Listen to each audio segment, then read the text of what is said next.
Olá, boa tarde. É um prazer estar aqui hoje. Agradeço ao convite do Instituto Etos. É, Este painel faz parte. Eu vou começar de novo porque eu não me apresentei, né? É, Olá, boa tarde.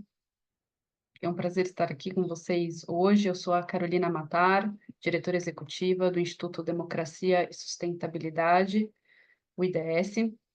Esse painel faz parte da Conferência Brasileira de Mudança do Clima, a CBMC, que chega à sua sexta edição, com apoio e correalização do Ministério do Meio Ambiente, Mudança do Clima, e do Fórum Brasileiro de Mudança do Clima. A CBMC é um espaço de diálogo que reúne ONGs, movimentos sociais, comunidades tradicionais, governos, pesquisadores, o setor público e privado, para fomentar discussões e compromissos essenciais na agenda climática brasileira e global. Eu vou apresentar os nossos convidados, debatedores, que vão compor o painel. Então, começando pela Bruna Luiza Cerqueira Pia de Andrade, que é gerente de projeto da Assessoria Extraordinária para a COP30 do Ministério do Meio Ambiente e Mudança do Clima. A Bruna é gerente do projeto da Assessoria Extraordinária para a COP30 do Ministério, profissional de Relações Internacionais, mestre em Gestão e Políticas Públicas. A Bruna tem mais de 16 anos de experiência em cooperação internacional em clima e acompanhamento de acordos ambientais multilaterais. Coordenou delegações e incidências de governos locais e subnacionais da América do Sul para COPs, de Doha, Lima, Paris e Madrid.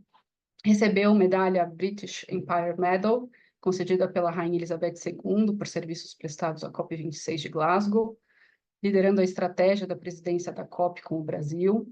Como diretora adjunta de Clima, Natureza e Energia da Embaixada do Reino Unido no Brasil, coordenou pelo governo britânico parceria bilateral que, em seu primeiro ano, dobrou o financiamento climático do Reino Unido no Brasil. Também estará aqui com a gente o Andrew Leal, natural de Belém do Pará. O Andrew cresceu na Baixada da Terra Firme, periferia local marcada por desafios urbanos, sociais e ambientais. É arquiteto, urbanista e designer pela Universidade de São Paulo, USP, e técnico em análise de sistemas pelo Sistema Federal do Pará. Seu trabalho alia design e sustentabilidade às especificidades da Amazônia. Como pesquisador, o Andrew dedica seu planejamento urbano com ênfase em estratégias de adaptação climática, especialmente voltadas à remodelagem de infraestruturas para mitigar eventos climáticos extremos nas baixadas. Com experiência em nível nacional e internacional, atuou em áreas como arquitetura e construção, eficiência energética, propriedade intelectual, comunicação e design. Contribuiu para o Pré-Plano Clima de Belém, representando a sociedade civil no Fórum Climático Municipal. E atualmente integra a COP das Baixadas e a rede Perifa Connection. É um dos idealizadores e coordenador geral do Observatório das Baixadas, projeto que visa transformar a realidade dessas comunidades através de dados e análises territoriais. A Patrícia Garrido é líder de projetos e serviços do Instituto Etos, onde tem um papel fundamental na promoção da sustentabilidade e na defesa de práticas empresariais socialmente responsáveis. Com uma sólida trajetória em marketing, estratégia e inovação, entre outros projetos, a Patrícia contribui para desenvolver iniciativas voltadas para o desenvolvimento sustentável, atuando como facilitadora de diálogos intersetoriais para a preservação ambiental e a inclusão socioeconômica. A Patrícia é formada em administração pela ESPM, com MBA em gestão de negócios pela FGV, e tem se dedicado à mobilização de empresas e organizações para promover uma economia verde e inclusiva na Amazônia. Também aqui hoje participará o Raul Protásio Romão, secretário de Meio Ambiente e Sustentabilidade do Pará. Procurador do Estado do Pará, atuou na formulação da política estadual de clima e do Plano Estadual da Amazônia Agora. Coordena a estruturação do sistema jurisdicional da RED+, além do Plano Estadual de Restauração e do Programa Estadual de Rastreabilidade da Cadeia da Pecuária. Mestrando em Políticas Públicas e Governo na Fundação Getúlio Vargas, a FGV, com pesquisa na área de Políticas Públicas de Desenvolvimento Rural Sustentável. E também aqui o Wellington Silveira, secretário do Meio Ambiente de João Pessoa, coordenador nacional do CB27, presidente da ANAMA, membro da CONAMA, e Comissão Federal e da Comissão Federal Tripartite do Ministério do Meio Ambiente e Mudança Climática. O Wellington é mestre em Direito pela Universidade Federal da Paraíba, advogado e professor. Bom, pessoal, o objetivo desse painel hoje é discutir os possíveis avanços e desafios do Brasil, uma realização da COP30 em Belém. Refletir sobre as oportunidades e as perspectivas de legado que a conferência oferece para fortalecer as políticas climáticas e socioambientais. Em 2025, nós alcançaremos a marca dos 10 anos do Acordo de Paris, razão pela qual se espera a demonstração de ações concretas, fruto de um caminho que vem sendo construído por governos, movimentos sociais, sociedade civil e empresas, e a atualização das metas nacionais, aumentando o grau de ambição pelo enfrentamento à crise climática. Além disso, ao realizar a COP na Amazônia, é crucial não apenas pensar o enfrentamento das mudanças climáticas a partir da preservação das florestas, como também garantir a inclusão das perspectivas de combate ao racismo ambiental e da justiça social nas negociações globais. Eixos que são fundamentais quando discutimos clima a partir do território e enxergamos os impactos que atingem as populações de forma desproporcional. É a partir dessa primeira provocação que eu gostaria de convidar, né, os nossos debatedores, palestrantes, a fazer as suas primeiras exposições. Então, primeiramente, eu convido a Bruna Luiza, gerente de projeto da assessoria extraordinária para a COP30 do Ministério do MMA, para dar as boas-vindas à audiência e fazer a sua exposição. Bruna, você tem 15 minutos. Muito obrigada, Carolina, e muito obrigada pelo convite, pela organização aí do Instituto Ethos e dos parceiros desse espaço importante de debate, de diálogo a caminho da COP30. É super importante que a gente possa ter esses espaços, possa dialogar, possa escutar também da perspectiva do governo o olhar de diferentes setores da sociedade brasileira à medida que a gente se prepara para a COP30. Peço desculpas em nome da secretária Natone, que não pôde estar aqui, estava prevista para estar nesse painel, infelizmente, nos processos internos, uma semana antes da COP29, todos nós estamos bastante envolvidos nas discussões internas de governo sobre as nossas grandes políticas climáticas.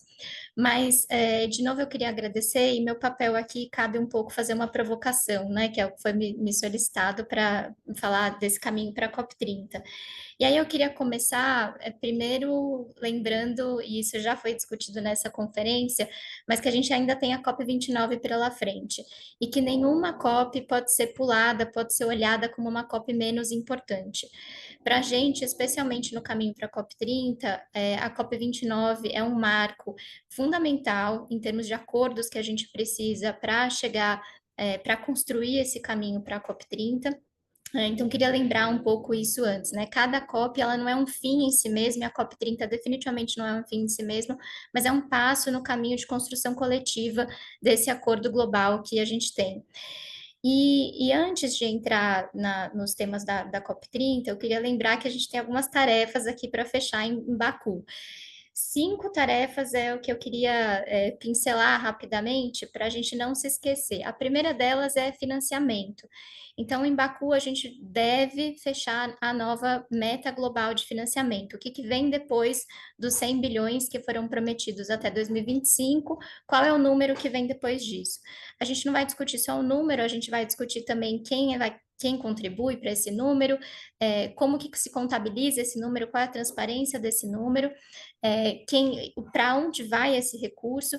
Então, para o Brasil, a gente tem um ponto importante aí nessas negociações, mas isso vai ser fundamental para que a gente construa um caminho positivo para a COP30, porque essa é uma discussão super espinhosa, é uma discussão bastante difícil, e se a gente não terminar essa discussão em Baku, ela definitivamente contamina toda a nossa capacidade de discutir outros temas na COP30, e a gente também vai ter uma outra agenda de financiamento que eu vou chegar na COP30, que precisa ter o seu próprio espaço. Segundo, a gente precisa dar os contornos de como a gente vai implementar o balanço global que foi discutido em Dubai na última COP, que nos apontou que a gente tem lacunas importantes de implementação dos temas que estão sendo debatidos globalmente, como a transição energética, como chegar ao desmatamento parar e reverter o desmatamento até 2030, adaptação, meios de implementação, tudo isso foi colocado como lacunas importantes. Como é que a gente vai trabalhar na implementação dessas lacunas que foram apontadas? Isso a gente precisa começar a olhar em Baku para conseguir dar continuidade a essa discussão em Belém. Terceiro ponto é o mercado de carbono. O mercado de carbono está sendo discutido há muitos anos na Conferência de Clima e a gente espera em Baku poder dar um passo concreto para colocar isso em prática, né? Para trabalhar na regulamentação desses pontos para que ele seja efetivamente operacionalizado. E ainda, também em preparação para a COP30, olhar para a agenda de adaptação, né? Na COP30 a gente vai fechar, se tudo der certo, os indicadores que vão dizer para a gente como é o funcionamento da adaptação global. Esses indicadores precisam ser trabalhados, precisam sair de Baku para que a gente consiga aprová-los em Belém. E, finalmente, transição justa, né, que é um tema que você trouxe, Carolina, na sua provocação, mas que é um tema que ele está bastante amplo e sem definição no contexto da COP. Então, a gente espera aqui em Baku alcançar alguns avanços, especialmente olhar para a perspectiva de raça, do reconhecimento do papel dos afrodescendentes nessa COP, para que a gente possa colocar uma agenda mais concreta na mesa para o ano que vem. Então, aí, entrando no olhar para a COP de Belém, tem muitas coisas ainda, vocês sabem, algumas definições. O Brasil só assume, de fato, a presidência designada a partir do final da COP29. E a definição dessa presidência ainda vai ser feita. Então, a gente ainda tem várias discussões de governo, de como vai funcionar a COP30 que estão caminhando. Mas tem alguns contornos que eles estão dados pela conferência. Então, para a gente pensar e escutar de vocês, né, as perspectivas, as diferentes perspectivas, queria dar um pouco do que são esses contornos. Eu queria falar em 3 grandes blocos do que a gente vai ter para a COP30 em termos de conteúdo, né, em termos de agenda de discussão. O primeiro grande bloco é negociações. Então, eu falei da agenda para Baku, a agenda para Belém é um pouco a continuidade de vários desses temas que vão ser trabalhados em Baku em termos das negociações.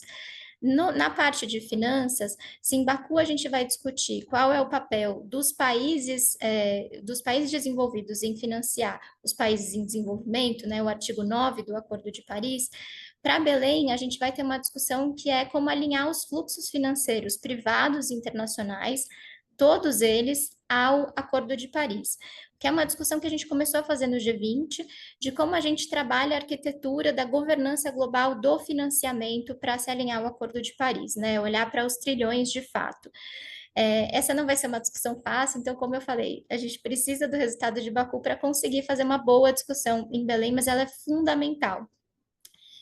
Segundo, são os indicadores de adaptação, como eu falei, que a gente está trabalhando agora em Baku, mas eles têm a previsão de serem aprovados, o mandato negociador é para que a gente tenha esses indicadores globais de adaptação aprovados. E isso é extremamente importante porque a gente está vendo em todos os lugares do mundo o tema da mudança do clima batendo na realidade, todo mundo sentindo na prática o que isso quer dizer. Aqui no Brasil, a gente viu o que aconteceu no Rio Grande do Sul, a gente teve secas na Amazônia, a gente está vendo agora o que está acontecendo na Espanha. Vários países do mundo todo estão sendo afetados por enchentes, por secas. Então, que a gente olhe para a adaptação como uma coisa concreta, como uma parte que seja levada na convenção também. Isso vai ser uma tarefa importante de Belém. A tarefa da transição justa, então, como a gente dá concretude, né, da perspectiva do governo brasileiro, vai ser super importante dar concretude para essa agenda de transição justa, o que ela quer dizer na prática, como que a gente pode efetivar isso no contexto da convenção. E a implementação dos itens do balanço global. Então, eu diria que esse é o primeiro grande bloco das negociações. E aí é importante escutar dos atores da sociedade brasileira o que a gente quer ver, né, desses temas, desses grandes temas que o Brasil pode colocar na mesa e pautar. O segundo grande bloco é o que a gente está chamando da diplomacia das NDCs. Então, o Acordo de Paris prevê que a cada 5 anos os países vão colocar na mesa os seus novos planos de clima, os seus novos planos climáticos, as NDCs. As NDCs, próximo bloco vai olhar para 2035. Com os compromissos que a gente tem hoje na mesa, se todo mundo implementar, o que não está acontecendo, os países não estão, né, avançando na implementação de maneira adequada, se todo mundo implementasse, a gente ainda ia ter um aumento da temperatura de 2,7 graus.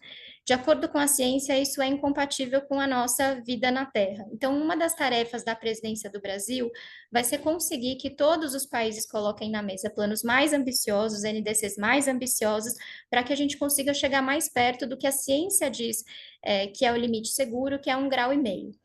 Isso vai ser um baita desafio. O Brasil precisa liderar pelo exemplo e a gente está olhando para isso com o Plano Clima, com a discussão nacional. Agora a gente tem o Plano Clima Adaptação em consulta pública, a estratégia de mitigação deve entrar também em consulta pública até o final do ano, assim como os planos setoriais de adaptação e um pouco mais para frente os planos setoriais de mitigação, mas eles são a base para a nova NDC brasileira que a gente espera, como o presidente falou, apresentar até o final do ano.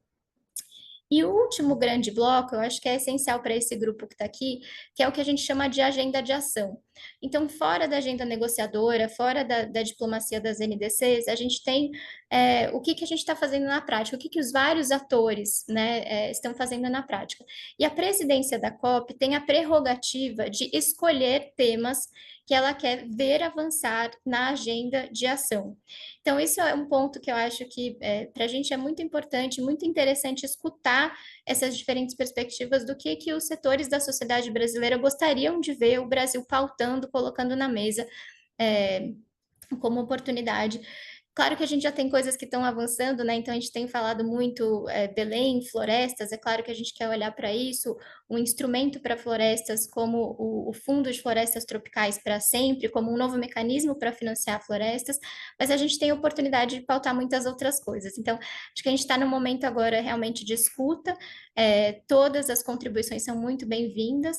Então, por isso eu queria agradecer novamente a oportunidade de estar aqui e de escutar vocês. Obrigada, Bruna. É muito bom te ouvir, as perspectivas, né, para não só o ano que vem, mas também a COP de 2024, né, a COP 29. Como você ainda tinha 5 minutos, eu vou me permitir fazer uma pergunta antes de passar para o próximo expositor. Eu queria ouvir um pouco da sua perspectiva, né, considerando que o Acordo de Paris não é um acordo vinculante. Quais são os desafios para a implementação desse acordo, né, até agora? E se a gente fosse pensar nessa preparação, né, daqui até o ano que vem, quais são os desafios que a diplomacia brasileira deve enfrentar para colocar essa agenda de negociação é, na mesa, né, para que isso possa avançar? Não, ótimas perguntas e perguntas difíceis mesmo, né? Que eu acho que ainda vão gerar muito debate, muita discussão dentro do governo. Mas eu acho que o desafio a gente viu, né? A gente está hoje no dia das eleições nos Estados Unidos. Os Estados Unidos são o segundo maior emissor global de gases de efeito estufa, e o Acordo de Paris ele é baseado numa lógica em que cada país coloca na mesa a sua contribuição, o nome das NDCs quer dizer contribuição nacionalmente determinada. Então não vem de fora a meta que o país tem que se comprometer. É cada país, em discussão com a sua sociedade, no seu contexto nacional, define a meta que vai colocar na mesa. A regra que o Acordo de Paris coloca é que a cada 5 anos essa meta tem que ser maior, ela tem que ser mais ambiciosa, ela tem que se aproximar do zero. E aí esse é o desafio, né, desse acordo, é que a construção de confiança e o olhar global para a continuidade, né, e para o aumento de ambição, ele precisa ser coletivo. Então, como eu poderia dizer, eu acho que a presidência da vez tem a função também de animar e garantir a confiança nesse processo global, e certamente esse vai ser um desafio agora. Mas, como eu falei, tem mecanismos diferentes dentro da convenção, né? Então, o reconhecimento, o balanço global que foi feito no ano passado, ele faz esse olhar geral de como estamos, ele nos chama a atenção para quais são as nossas tarefas coletivas e nos dá um pouco do caminho. E a agenda de ação que vem por fora, ela também tem um pouco essa função de animar e colocar da perspectiva prática, o que o setor privado pode fazer, o que os investidores podem fazer, né? O que a gente viu com a criação do Defense, a aliança global dos investidores comprometidos com Net Zero, o Race to Zero, o Race to Resilience, esse tipo de campanha que anima um pouco de fora para dentro, o olhar da perspectiva que não são só os países que fazem parte da convenção, mas que a a gente precisa ter um olhar para todos os atores e como eles contribuem para essas práticas globais. Então, acho que são um pouco algumas ferramentas que a gente pode usar, né, tendo essa tarefa de presidir durante o ano, mas que certamente é um desafio, e é um desafio que a gente está muito aberto para ouvir a criatividade também de como a gente pode lidar com isso. Com relação à agenda negociadora, certamente esse desafio de alinhar os fluxos financeiros globais ao Acordo de Paris vai ser um dos maiores desafios que a gente vai ter. Primeiro porque precisa partir de uma base de confiança, que a gente não está falando de recurso privado para tirar a atenção da tarefa de colocar recurso público na mesa dos países desenvolvidos. Então, acho que esse é o primeiro ponto, e o que a gente precisa lidar com muita atenção em Baku, garantir que essa confiança seja construída. Mas também porque o que isso quer dizer na prática, como alinhar esses fluxos financeiros, e dentro da perspectiva de clima, essa discussão não está só em clima, né? Ela é uma discussão que está sendo feita em vários outros fóruns da mudança da arquitetura global de financiamento. Então, eu acho que esse vai ser um balanço delicado que a presidência brasileira vai ter que lidar com bastante atenção, bastante cuidado. Mas, novamente, eu acho que a visão da sociedade, especialmente dos atores do setor privado, do setor financeiro, é muito importante para que a gente construa um caminho que possa servir, de fato, à concretude desse alinhamento dos fluxos financeiros às metas de Paris. Obrigada mais uma vez, Bruna. Eu queria, então, chamar o Raul Protásio Romão, secretário de Meio Ambiente do Pará, para se apresentar e fazer a sua exposição, em especial responder à nossa pergunta: quais são as principais iniciativas que o Estado do Pará e Belém, em particular, estão implementando para sediar a COP30 em 2025, e de forma a fortalecer as políticas públicas, a infraestrutura local e garantir participação social nesse espaço. Bem-vindo, Raul.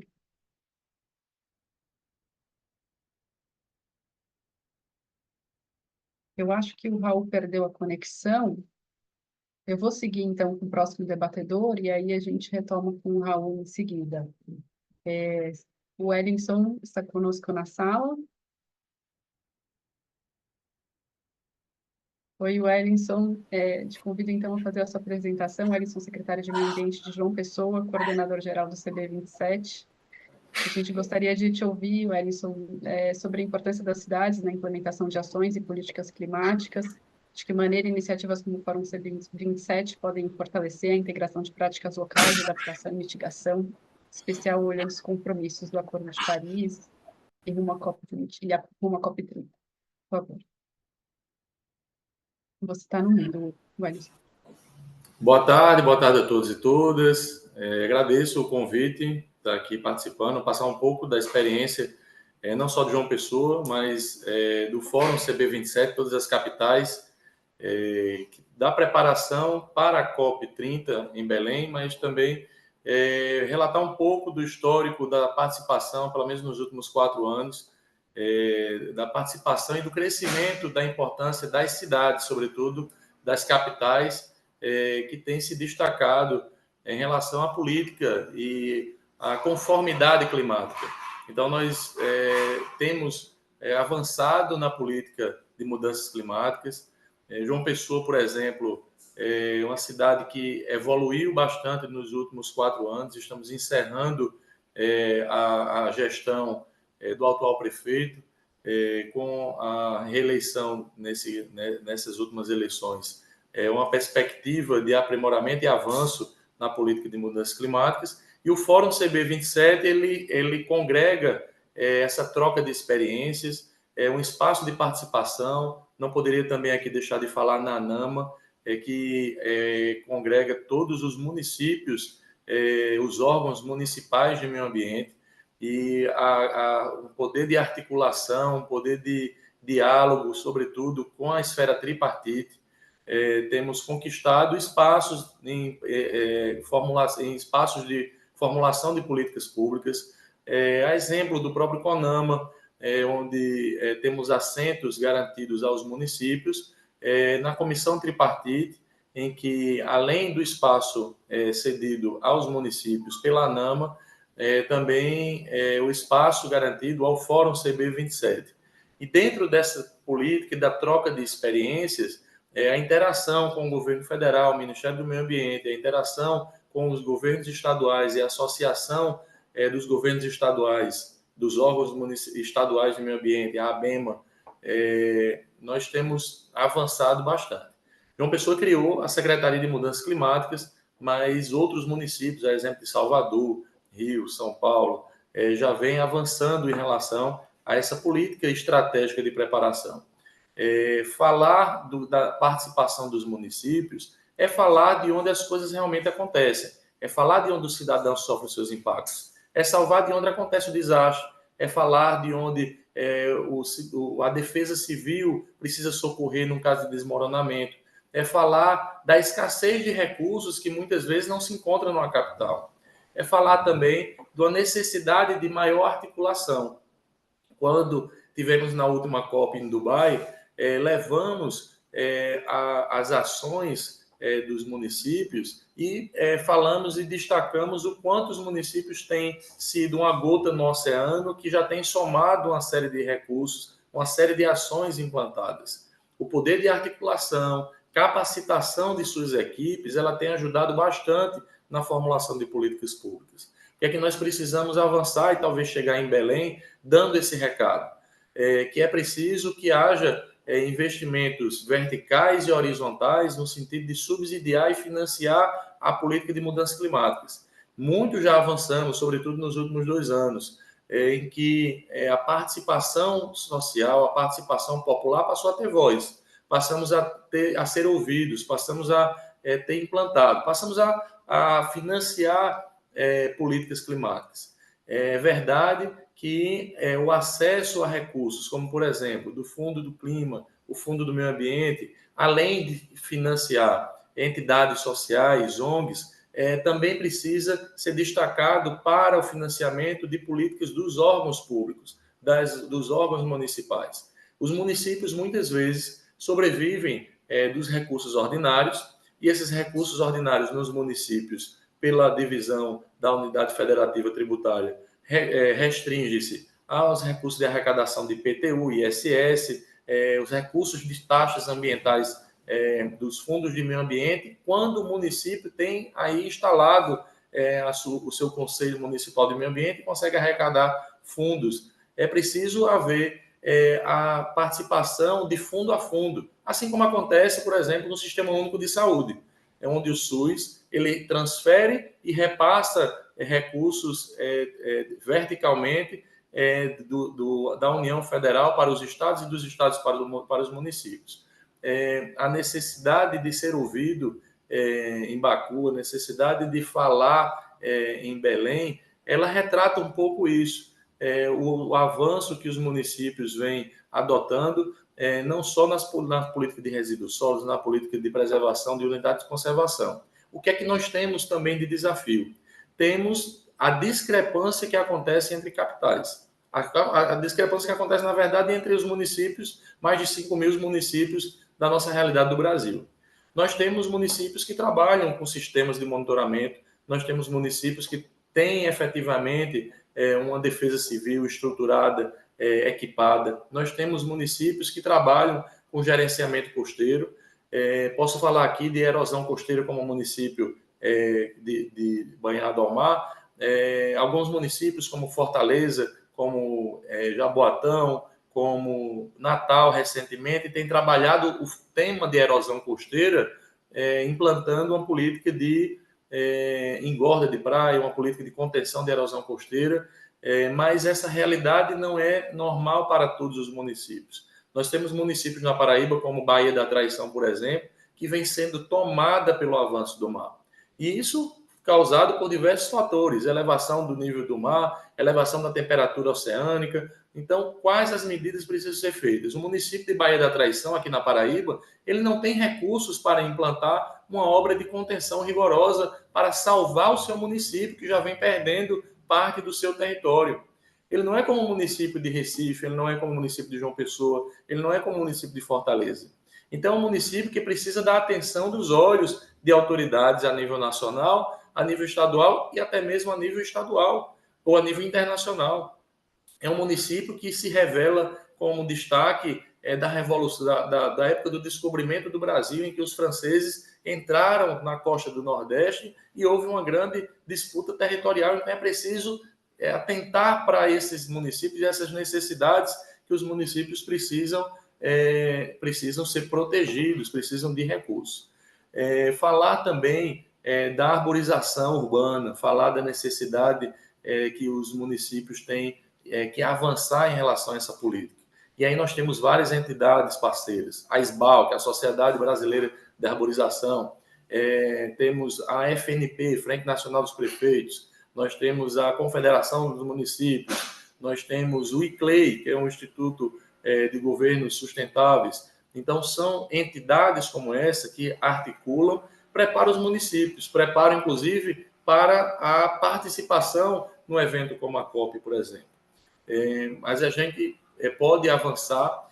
Acho que a experiência dos municípios, que eu chamo de a corrida climática. Então, se alguns municípios estão mais avançados, aqui em João Pessoa, nós temos o Plano de Ação Climática. Igual a João Pessoa, acho que 12 ou 13 capitais possuem o seu Plano de Ação Climática homologado, em que há uma lei que cria a política municipal de mudanças climáticas. Essa política, estendendo a outros municípios, nós chegamos a aproximadamente, salvo engano, talvez Bruna possa até me corrigir, acho que no Brasil nós não temos mais de 20 municípios. Não sei se eu estou falando algum exagero, 20, alguma coisa assim, de municípios que possuem o Plano de Ação Climática. Há um programa do governo federal lançado, né, já anunciado, da formulação do plano de ação climática, da capacitação de equipes. Então, investimentos dessa natureza ajudam bastante.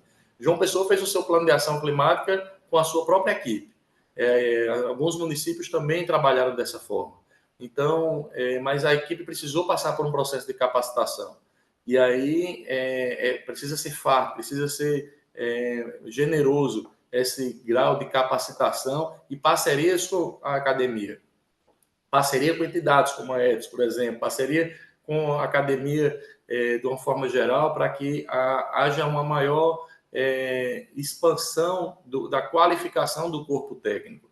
E investir nessa política de capacitação, porque, na verdade, investir em educação, investir nessa fase preparatória é economizar no gasto com desastres, evitar no gastos com a mitigação, evitar o gasto com ações de resiliência. Então, quanto mais cedo os municípios forem capacitados, instrumentalizados para se preparar e termos cidades mais justas, cidades mais preparadas, cidades mais resilientes, com certeza os cumprimentos das metas do Acordo de Paris, os cumprimentos das metas dos Objetivos de Desenvolvimento Sustentáveis vem sendo acompanhado, e hoje o próprio Tribunal de Contas, não só da União, o Tribunal de Contas dos Estados, já vem pontuando em relação a essas ações.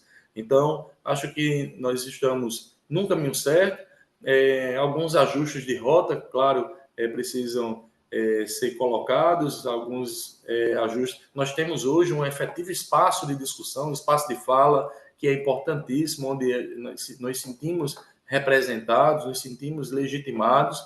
Esse espaço de participação é muito importante. Eu acho que chegaremos a Belém com muita expectativa, uma expectativa que vem sendo colocada com muita realidade. Ninguém vai para Belém esperando os prédios suntuosos de Dubai, esperando as ações de ação, mas esperamos a participação popular. Nós temos uma expectativa em ouvir a voz do povo. A gente fala muito, né, escuta muito falar, esperamos escutar a voz do povo da Amazônia, esperamos escutar a voz dos povos indígenas, esperamos escutar a voz das comunidades tradicionais. Essas, sim, precisam de altivez, precisam de espaço, e eu acho que a gente está bem preparado, bem encaminhado para essa política, e não só João Pessoa, mas a ANAMA, o CB27, vem se empenhando para o aprimoramento dessa política que é tão importante. Obrigado. Muito obrigada, Wellington. É fundamental ouvir desde essa perspectiva da gestão municipal. A gente, no IDS, junto com o Instituto Ethos, o ICLEI, também os parceiros do Instituto de Estudos Avançados da USP, Programa Cidades Sustentáveis, fez um longo trabalho de revisão do nosso pacto federativo e preocupados com que os municípios justamente tenham uma maior autonomia na implementação de políticas alinhadas à Agenda 2030 e de enfrentamento às mudanças climáticas. São diversos os municípios, são diversos os desafios que os municípios enfrentam, como essa questão também da arrecadação, né, da disponibilidade de recursos, além das questões de capacitação, da estrutura adequada para fazer esse enfrentamento, e você traz, além desse aspecto de uma governança federativa, a importância de uma governança participativa, que envolva, né, as comunidades locais, que envolva as populações, e com certeza os municípios que estão na ponta, né, os entes mais próximos da população, têm um papel indispensável, devem assumir um papel protagonista nessa agenda de clima. E também, então, a partir desse olhar, eu convido o Andrew Leal para fazer a sua exposição. O Andrew, que é cofundador e coordenador geral do Observatório das Baixadas. Andrew, se você pudesse apresentar e contar para a gente, né, partindo da idealização do projeto da COP das Baixadas, como você percebe a importância do envolvimento das populações locais e periféricas nesses espaços de negociação, da própria COP, né, e de políticas públicas voltadas, então, para a agenda socioambiental. Você tem 10 minutos, por favor, ainda. Perfeito. Primeiramente, eu queria agradecer pelo espaço, né, pela oportunidade de estar aqui, uma mesa super qualificada, né? É importante a gente estar conectado nesse momento tão necessário, né, onde é preciso escutar as diversas perspectivas, e principalmente da sociedade civil. Eu me chamo André, como já foi dito, enfim, vou fazer minha autodescrição rapidamente, sou um rapaz amazônida, de pele marrom escuro, que usa óculos, tem brinco e tem cabelos negros lisos. E sou de Belém do Pará, sou arquiteto urbanista, sou técnico em análise de sistema e hoje estou à frente, enquanto coordenador geral do Observatório das Baixadas, que é um projeto idealizado pela coalizão COP das Baixadas, que é um grupo de organizações da sociedade civil aqui de Belém do Pará, composto por 15 organizações que atuam na periferia de Belém já, algumas inclusive já há mais de 30 anos, e que representa, né, a nossa diversidade. Então, são organizações que pautam raça, que pautam mobilidade, que pautam clima, meio ambiente, que pautam as diversas temáticas que cruzam, né, tem a sua intersecção ali com as mudanças climáticas. Então, enquanto observatório aqui, a gente tem realizado uma série de pesquisas, né, e tem visto a necessidade de se discutir as baixadas, tanto as baixadas amazônicas, mas também as baixadas brasileiras, né? Então, a gente já entendeu, por exemplo, que apesar do Brasil, fazendo um balanço, né, dos últimos 30 anos, do Brasil ter sido muito afetado, em grande parte, né, quase que a metade dos desastres climáticos e ambientais brasileiros estarem relacionados à seca e à estiagem, quando a gente analisa as perdas e danos, né, os afetados por esses desastres, a gente vai ver que 76% dos afetados, na verdade, são afetados por eventos climáticos hidrológicos, né? Então, são alagamentos, inundações, são tempestades, e são todas essas tipologias que afetam as populações das baixadas, né? Então, o que a gente entende? O que são essas baixadas? Para nós, as baixadas são as nossas periferias, são as nossas comunidades urbanas, ou como o IBGE hoje entende, as nossas favelas, né? Mas a gente não se entende como favela necessariamente aqui, a gente se entende como baixada. Justamente por ser essa dinâmica urbana aqui na cidade de Belém, para quem não conhece, ocorre da seguinte maneira, né? Então, a gente tem uma população com mais condição socioeconômica baseada nas regiões mais altas da cidade, e aí restou as populações de classes mais baixas ocuparem as margens da cidade, né? Então, Belém é uma península fluvial cercada por rios, né? E uma baía. e são nas baixadas que reside a população mais vulnerável. E quando a gente para analisar, a gente vê que, por exemplo, em 2003, o número de afetados por desastres estava em 900 mil, mais ou menos. Isso segundo o Sistema Integrado, né, de Desastres Ambientais e Climáticos. Em 2023, esse número saltou para 23 milhões. Então, assim, é um salto absurdo, é de uma dimensão, né, é, surreal. E esses desastres impactam a população mais vulnerável, que somos nós, né? Então, é super importante que essa população esteja ali discutindo todas essas políticas públicas. Afinal de contas, são essas populações que serão e estão sendo, né, as mais afetadas e que serão também pauta, né, de todos esses projetos que estão sendo desenvolvidos, todos esses planos, todas essas políticas públicas em andamento. E, e a COP das Baixadas, né, ela tem esse intuito de conectar a periferia local da cidade de Belém com o que está sendo debatido, né? Então, ela surge primeiro com um jovem da periferia de Belém chamado Jean, que vai para a COP do Egito, a COP 27, e lá na COP do Egito ele acaba vendo que a população periférica, inclusive ali da cidade sede no Egito, ela não é incluída dentro desse processo, né, de discussão. E aí é algo contraditório, porque você tem um espaço que discute a periferia, que fala sobre esses impactos para essa população, mas que não inclui essa população ali no debate, quando eles estão discutindo e negociando. Então, surgiu a COP das Baixadas muito antes, inclusive, do Brasil ser considerado, inclusive, como sede da COP 30. E a gente vem atuando na periferia aqui da cidade de Belém justamente para criar essa concepção de que sim, a população ela tem que ser incluída e é preciso discutir clima dentro da periferia. Então, logo quando começou, a gente teve esse entrave, né, entre a população simplesmente não desconhecer, a população sente na pele. Então, por exemplo, se você perguntar para uma pessoa idosa aqui, ela vai dizer claramente em muitas palavras, inclusive, como na época, quando ela era criança, era muito menos quente do que hoje. E o observatório, da onde eu estou coordenando hoje, ele surge como também esse braço da COP das Baixadas mais técnico, onde a gente consegue conciliar ciência e dados, né, em prol dessa esquematização, digamos assim, da nossa incidência política dentro do planejamento dessas políticas públicas que estão sendo desenvolvidas hoje em suas diversas escalas, né, seja numa municipal, estadual ou federal.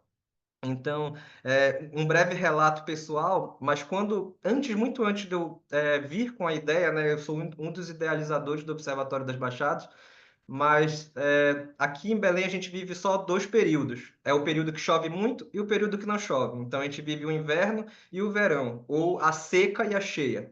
A gente divide assim a cidade, né, esse clima, né, local. No inverno, no início do ano, enquanto eu estava na casa dos meus pais, a gente passava por um grave problema lá. Quando a maré estava cheia e coincidia com a chuva, a gente vivia momentos assim de grande estresse. Essa é a verdade, assim, porque as baixadas elas estão em constante processo de inundação e alagamento, né? Então as enchentes elas são recorrentes. E a gente não tem, assim, Belém vive hoje um cenário alarmante do ponto de vista do saneamento básico, né? Então você tem uma parcela muito pequena da população que tem acesso a esse saneamento. E é onde meus pais residem, que é na periferia da terra firme, não há. E aí quando chovia e coincidia com essa maré cheia, simplesmente a água da rua infiltrava pelo cano que dá vazão do banheiro para a rua. Então essa água entrava pelo nosso banheiro e alagava a casa. E aí, o que a gente começou a fazer? Em casa, inclusive. A gente começou baixou dois aplicativos com dois bancos de dados, né, e começou a cruzar as informações de quando a maré iria encher com a precipitação, né, quando iria chover e quando não iria. E aí, cruzando essas informações, a gente acabou criando um sistema em casa mesmo de entender quando que a gente iria ter que enfrentar essa problemática ou não, né? Então, a partir daí veio essa ideia e eu comecei a discutir isso internamente com a COP das Baixadas. Então, essa acabou sendo uma das primeiras soluções, assim, né? Que a gente começou a discutir. Por que não ampliar isso? Por que isso não pode isso não pode estar para todas as nossas baixadas, ao invés de ser um sistema só meu, familiar, né, de casa, assim. Então, a gente começou a entender que existiam soluções que poderiam ser pensadas por nós, jovens periféricos da periferia, que somos também cientistas, que temos também a nossa ciência, e inclusive ancestral, para propor essas melhorias, né? Entendendo que a gente chegou num cenário em que só o poder público não é capaz de suprir as demandas de adaptação, por exemplo. Então, aqui na cidade de Belém, a gente tem uma defesa civil que é desse tamanho para uma cidade que é desse. Então, é preciso incluir a sociedade civil em todas essas camadas, em todas essas esferas, em todas essas escalas.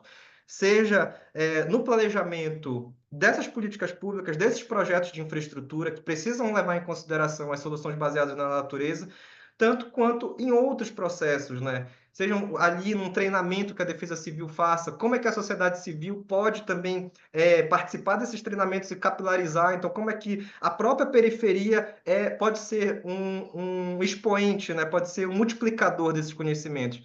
Então, a COP das Baixadas, o Observatório das Baixadas, tem muito essa perspectiva, né? De levar em consideração que a população ela tem esse papel fundamental. Então, hoje, a gente está desenvolvendo uma série de outros projetos, alguns que têm um caráter tecnológico para que a gente consiga incidir politicamente dentro da COP30, e não só da COP30, mas também do governo federal, estadual e do municipal, em várias cidades do Brasil. Então, o Observatório é um projeto nacional que surge aqui com o objetivo de discutir as baixadas e as suas importâncias, né? A gente sabe que foram as baixadas as mais afetadas, por exemplo, no que aconteceu no Rio Grande do Sul esse ano.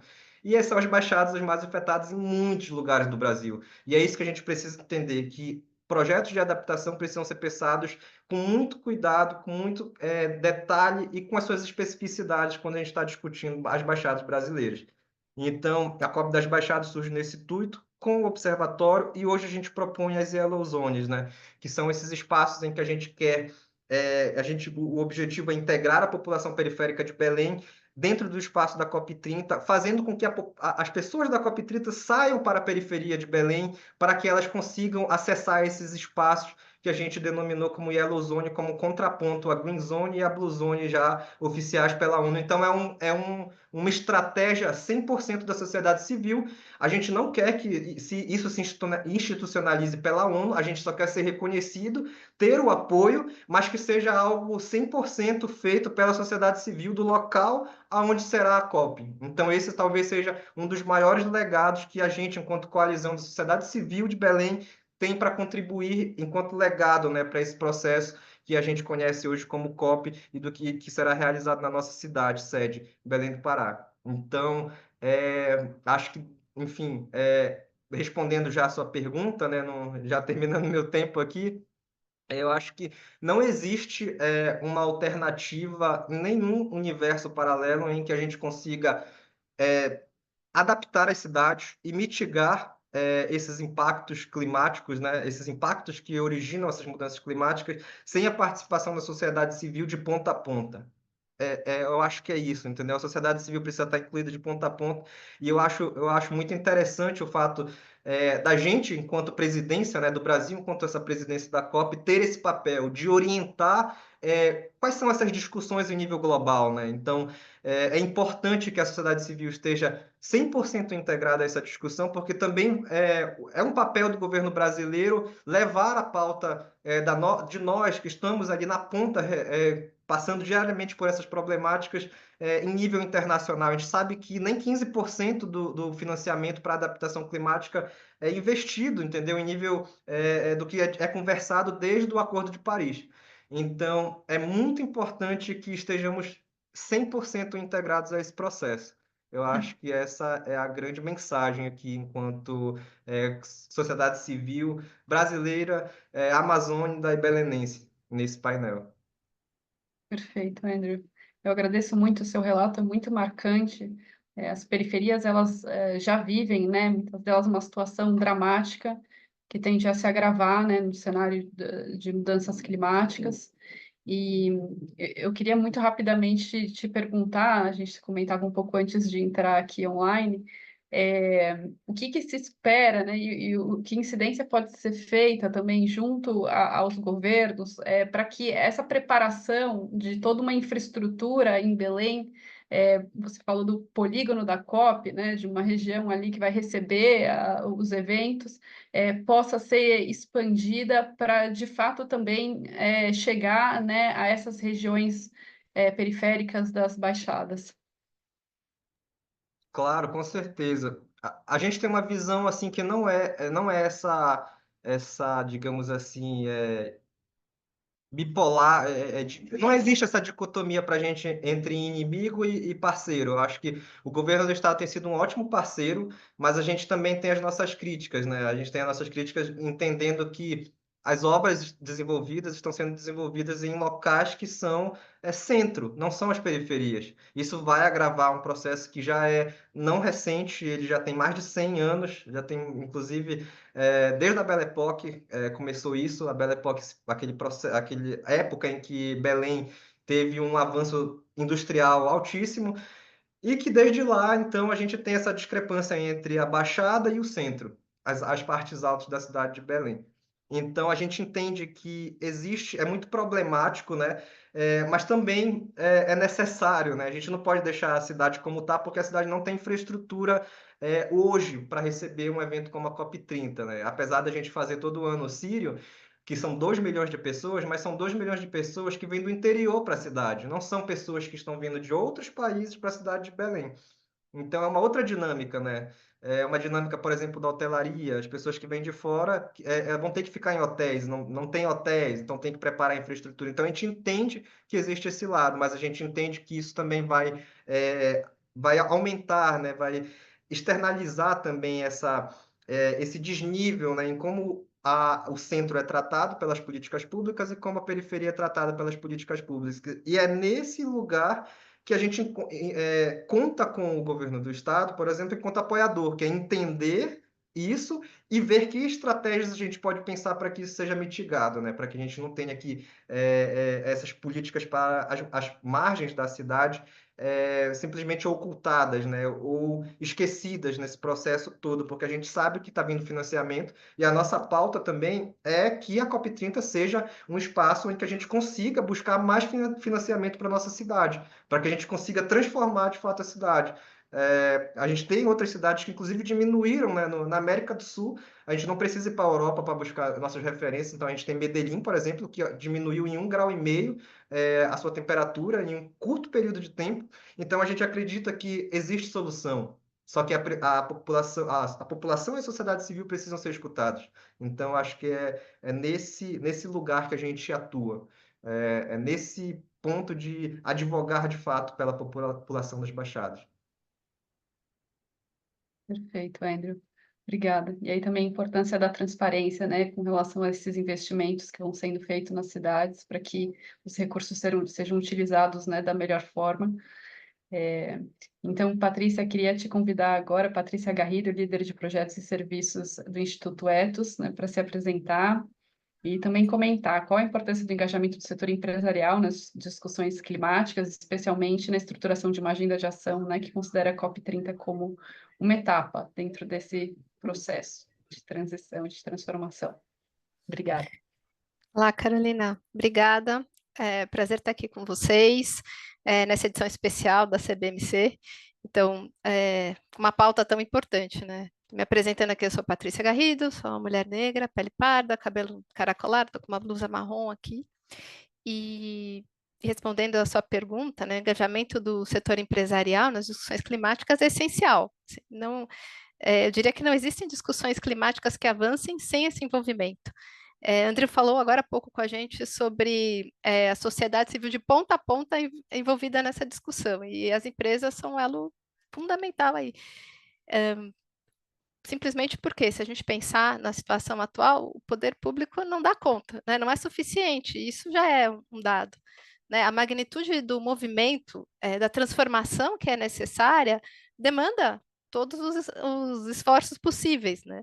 E combater as emergências climáticas não é uma responsabilidade que pode ser considerada como isolada, né? E as empresas têm um papel importante nessa transformação.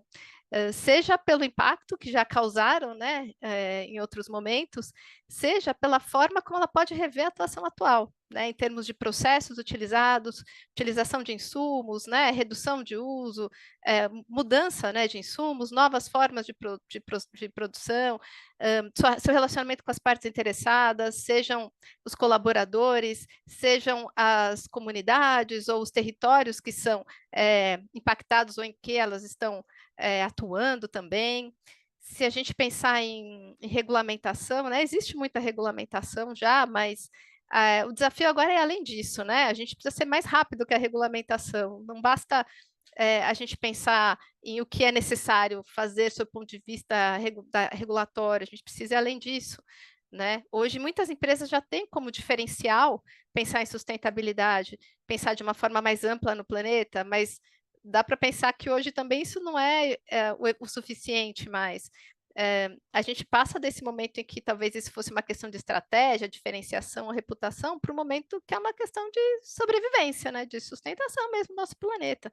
Então, a forma de conversar sobre isso muda, né? Hoje, se a gente pensar que apenas sob o aspecto de uma sucessão de ações ou de um olhar para diferentes atores que participam disso, a gente pode imaginar que o papel das empresas é restrito, mas não é. Acho que a própria busca que essas empresas têm feito por participar de discussões, de associações, muitas já estão interessadas, como é o nosso papel na COP 30, como a gente pode atuar, como a gente pode influenciar, assim como a COP 29, né, também já despertando muito interesse, a questão de financiamentos. As empresas podem trazer uma visão de tecnologia e de inovação para ajudar a solucionar os dilemas que a gente tem hoje em dia, né? E se a gente está falando de adaptação, é mudança de forma de atuar, né? E isso impacta profundamente as empresas. Sejam as grandes, que conseguem, talvez, avaliar melhor os seus impactos, puxar seus fornecedores para uma atuação mais sustentável, gerar um impacto positivo ali, ou mesmo as pequenas, que precisam também se conscientizar do seu papel, que é um papel importante de geração de empregos e que pode também influenciar outras pessoas, né, nessa transformação que é necessária de modo mais amplo. Então, essa influência positiva, além, né, de assumir parte da responsabilidade para essa transição, é chave para o setor empresarial. Hoje em dia, questões, por exemplo, como uma matriz de materialidade, trazer as questões de sustentabilidade, não só de reputação, mas de sustentabilidade também para a matriz de risco da empresa. Afinal, a perspectiva é de longo prazo, né, que a empresa se perpetue, esses elementos precisam estar lá. Então, ao mesmo tempo que os extremos climáticos trazem questões importantes sobre a resiliência das cadeias de valor, da própria operação, de como ela atua, e tem estudos extenso sobre isso, sobre o impacto real que isso traz para as empresas. Não há mais como se esconder, né, e negar o quanto é necessário atingir uma nova forma de mensurar e principalmente de atuar, né, nesse cenário. E quando a gente pensa dessa forma, o papel das empresas, né, o engajamento das empresas é chave, é uma perspectiva mais sistêmica, né? E para a gente, como o Instituto Ethos, esse é um ponto fundamental. A gente precisa ir além da questão ambiental nessas discussões sobre a COP, né? A gente não pode fechar isso em caixinhas, é uma questão sistêmica. E quando a gente fala principalmente de adaptação, no caso, a gente tem muito ainda a aprender e a evoluir. Então, como parte da responsabilidade das empresas, a gente tem essa necessidade, né, de discutir, de trazê-las para a conversa e de instrumentalizá-las para isso, né? O Caio, né, o diretor-presidente do Instituto Ethos, conta muito sobre a COP de 2009, né, a COP de Copenhague, em que o Ethos e outras instituições da sociedade civil contribuiu para articular empresas, grandes empresas, empresas, inclusive, intensivas em carbono, vamos dizer assim, a se comprometerem também com a ideia de uma meta voluntária, né? E isso contribuiu para influenciar o próprio governo brasileiro a se posicionar e puxou toda uma rede positiva de como isso pode acontecer. Então, sim, as empresas se articulando podem ter um grande papel, inclusive que vai além do esforço individual de cada uma. Mas acho que é com essa perspectiva que a gente deve pensar sobre a importância do engajamento do setor empresarial nessas discussões. Muito bom, Patrícia. Queria também aproveitar para te fazer uma pergunta rápida. Se do ponto de vista empresarial, você acredita que o monitoramento, né, dos indicadores relacionados às emissões são adequados, se são necessários aprimoramentos? Enfim, pensando também, né, 10 anos do Acordo de Paris, e agora a proposta de ter uma meta ainda mais ambiciosa, enfim, de que forma o monitoramento dessas metas é possível? É. As segundas perguntas são difíceis, né? Tem muito caminho aí para evoluir. A visão setorial disso é muito importante. O que eu acho que é essencial é essa abertura para o diálogo, né? Quando a gente fala do mercado de carbono, ele vem se desenvolvendo, né, de uma maneira exponencial, às vezes, inclusive, com riscos de não ter a profundidade ou a veracidade, vamos dizer assim, até a curacidade na mensuração, né, desse impacto. Então, acho que esse é um ponto chave para a gente, porque seguir mensurando de uma maneira não efetiva não vai adiantar para a gente, né? O resultado é físico, é climático, é atmosférico, né? Então, assim, não tem, nesse ponto não tem como a gente se enganar, né?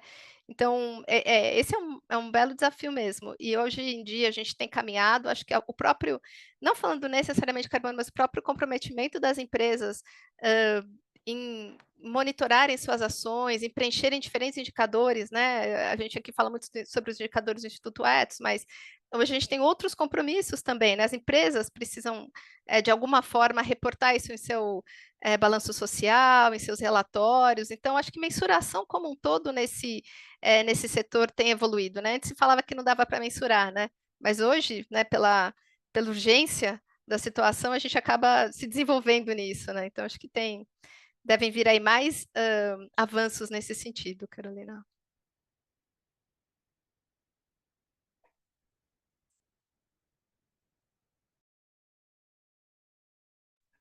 Tá fechado, Carolina. Perdão.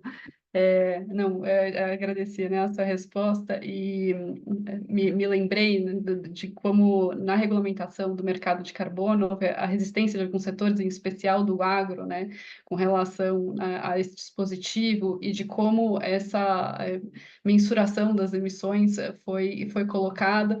E apesar de a gente ter uma série de ferramentas, inclusive, né, ferramentas da sociedade civil de monitoramento das emissões, a importância se o acordo não é vinculante, é preciso vincular, né, a cada um dos setores a sua responsabilidade com relação às emissões. Bom, pessoal, o Raul Protássio, secretário do Meio Ambiente do Pará, teve um imprevisto e não vai conseguir voltar a participar da nossa mesa. Então, agora a gente já parte para uma rodada final, para as considerações de vocês. E a pergunta aqui, cada um tem 5 minutos para fazer essa fala de encerramento. Tendo em vista os desafios, oportunidades e as diferentes visões discutidas ao longo desse painel, quais são as ações ou compromissos que cada um considera prioritários para garantir que a COP30 deixe um legado positivo para a região, para o Brasil, e que se promovam, então, avanços concretos no cenário global de enfrentamento às mudanças climáticas? Acho que a gente pode começar, então, pela Bruna. Por favor, Bruna. Obrigada, Carolina. Eu acho que, primeiro, eu queria agradecer muitíssimo as falas e muito importante escutar isso, a voz das cidades, a voz dos governos, né? O Raul não está aqui conosco, mas a perspectiva dos governos estaduais também, especialmente sediando a COP, a perspectiva das empresas e a perspectiva da sociedade. Então, acho que me marcou muito a fala do Andrew sobre a Yellow Zone, essa perspectiva de trazer essa inovação. Eu acho que isso está no espírito, muito forte no espírito do governo. Então, eu diria que talvez o ponto mais importante é essa construção com base na escuta e na participação. Para o governo brasileiro, isso certamente vai ser uma parte importantíssima do processo. Eu sei que depois desse painel, a gente vai ter um painel sobre o que a gente está chamando do balanço global ético, que é uma visão da ministra Marina Silva muito forte para esse processo de preparação para a COP, então não quis entrar ainda nesse painel, mas eu acho que é exatamente essa perspectiva de olhar e de escutar, e de escutar como a mudança do clima está afetando a realidade das pessoas, o que a ciência nos diz e o que os diferentes atores podem fazer sobre isso. Então, obrigada novamente aí pela oportunidade de escutar e de acolher.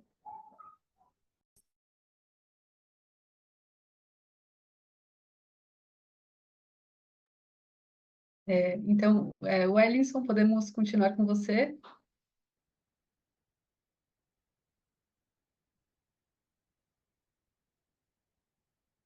Acho que o Wellington já está voltando. Andrew, te peço então para fazer a sua fala, suas considerações finais, por favor. Acho que é isso. Respondendo a pergunta que foi colocada, como prioridade, né, como ação prioritária, acho que do ponto de vista da sociedade civil, é de fato que eu acho que o governo brasileiro tem um grande papel e pode deixar também um grande legado. Acho que as projeções demonstram que o Brasil ele vai ser um exemplo, né? Ele já é. O Brasil sempre teve essa posição de diplomacia, né?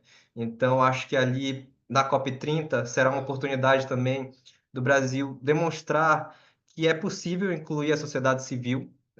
E aí, nessa perspectiva, né, é importante, de fato, que nós sejamos incluídos dentro desse debate de ponta a ponta, como eu disse anteriormente. Então, pensando enquanto sociedade civil, acredito que projetos como a Yellow Zone, eu não digo que a Yellow Zone seja o grande legado, né, da sociedade civil, mas projetos que tenham esse propósito de aproximar a gente dessa pauta climática, acho que impactam muito, né, todo o processo, né, de fato fazer de uma COP algo que quebre esse paradigma em que somente um grupo restrito vai discutir sobre as problemáticas da maioria, sendo que esse grupo restrito ele não está passando diariamente pelas problemáticas que a gente passa. E aí eu acho que nesse papel o Brasil tem ele é chave nesse processo, justamente por representar a população brasileira institucionalmente dentro desse núcleo, né, pequeno inclusive nas negociações, né, a gente vai ter a revisão do plano, a revisão do Acordo de Paris, das NDCs e tudo mais. Então, é muito importante que todas as nossas pautas sejam colocadas dentro em discussão, né, dessas salas fechadas do qual a população não tem acesso. E, para além disso, né, esperamos que os governos, sejam em escala federal, estadual e municipal, sempre nos apoiem, né? Acho que projetos como a Yellow Zone não podem ser simplesmente entendidos como bons projetos, mas que só fique, enfim, nessa fala, né, de que, nossa, são bons projetos, mas que tenham, de fato, apoio prático desses governos em todos esses processos, né, nas nossas periferias. Então, acho que ações prioritárias do governo brasileiro para a população da sociedade, para a sociedade civil é esse apoio. Eu acho que ter esse apoio para fazer com que a gente faça uma COP realmente plural e diversa, né? Não é algo que estamos aqui para criticar toda a forma como não. Na verdade, o que a gente está propondo é que de fato a gente consiga fazer uma COP diversa, incluindo a periferia local, incluindo a periferia regional. Então é um plus, digamos assim, né? É só somar. Eu acho que esse é o nosso objetivo, é somar. E como objetivo de somar, queremos também que somem com a gente, né? Que tenhamos, de fato, esse apoio, que sejamos aí essa ponte, né? Entre todas essas esferas, né, institucionais e as nossas quebradas, as nossas periferias, as nossas baixadas. É isso. Obrigada, Andrew. Patrícia, você pode fazer suas considerações, por favor? Sim, Carolina, pensando em legado, né, em ampliar esse legado da COP30, acredito que o principal ponto seria conseguirmos trazer como contexto para as discussões o combate às desigualdades, porque ele é chave para o nosso país. E pensar uma COP sem ter isso como contexto pode limitar a nossa capacidade de entregar o que é necessário, de trazer sustentabilidade para o nosso país e de endereçar todas as dificuldades que a gente tem por aqui, né? Acho que isso significa ter um olhar sistêmico, né? E dizer que a COP precisa ir além do aspecto ambiental, abordando também, abraçando também esse tipo de discussão. Tem uma questão, e que foi aqui também já ilustrada, de certa forma, com exemplos, né? O Andrew trouxe isso, o Wellington também, reduzir desigualdade é reduzir vulnerabilidade frente aos extremos climáticos, né? Se a gente tem essa perspectiva, a gente percebe o quanto isso está conectado, né? O quanto é importante, é necessário a gente ter uma visão sistêmica dessa questão. E acho que a visão sistêmica também traz a possibilidade da gente analisar as diferenças territoriais desse país, né? Então, quando a gente pensa em diferentes biomas, a gente está falando em diferentes regiões, a gente está falando de diferentes comunidades e questões específicas que vão ser importantes para que essa vulnerabilidade seja reduzida, para que as desigualdades sejam reduzidas. Então, esse olhar sistêmico é super importante e, voltando um pouco para a questão inicial, acho que a capilaridade do setor empresarial deve contribuir para isso também. Então, principal ponto, ter esse combate às desigualdades como um pano de fundo importante e definitivo para as ações que vão ser tomadas, né, para essa agenda de ação que vai ser desenhada. Perfeito, Patrícia. Obrigada. Wellington, a gente está no momento de considerações finais, você tem 5 minutos. Se você puder comentar, então, sobre, a partir da nossa discussão, quais ações, compromissos você considera prioritários para garantir que a COP30 deixe um bom legado. Mais uma vez agradecer a participação e acho que, falando por parte dos municípios, acho que um grande legado é a efetivação do financiamento climático, a implantação da política pública de resiliência e de mitigação das ações climáticas, acompanhando uma série de políticas de conformidade. Acho que precisamos sair com compromissos serem cumpridos, a compromissos com metas e prazos, para que a partir daí cada um possa iniciar uma série de ações para aqueles municípios que porventura não tenham iniciado a sua corrida climática e aqueles que já estão em fase avançada para que sejam estabelecidas metas. Então, acho que temos os momentos de discussão, temos os momentos de troca de experiência, temos os momentos de ouvir, de aprender, mas, sobretudo, o fechamento com as negociações, não só dos grandes líderes globais, não só dos CEOs, não só dos stakeholders, mas que os compromissos e governos possam também estabelecer esse acordo. Nessa última eleição, nós tivemos em vários municípios, sobretudo em capitais, em que tive a oportunidade de acompanhar, a implantação de propostas efetivas para mudanças climáticas. Então, isso foi um ponto importante. A partir daí, a gente sente uma sinalização que passou a ser uma necessidade da população. Quando os políticos começam a apresentar programas de governo nesse sentido, é sinal de que a população tem amadurecido. Eu acho que esse é um grande legado que eu acho que a COP Belém pode nos trazer, firmar metas, compromissos de uma forma tripartite e interfederativa. Muito bem, Wellington, muito obrigada, Bruna, Patrícia, Andrew. Foi um debate muito rico, acho que sinaliza uma série de caminhos, né, a percorrer até a COP30. Agradeço muito ao Instituto Ethos, o Ministério do Meio Ambiente e Mudança do Clima e o Fórum Brasileiro de Mudança do Clima pela oportunidade, né, da realização dessa discussão aqui hoje. Esperamos também que a liderança global do Brasil nessa agenda do clima, né, e da sustentabilidade provoque as autoridades políticas brasileiras, as empresas do país, os movimentos sociais a agirem, né, a priorizarem ações concretas internamente. Então, desejo a todos uma boa tarde e continuamos, então, nessa construção de uma agenda positiva de avanços e para nossa COP no Brasil. Muito obrigada. Obrigada. Muito obrigado.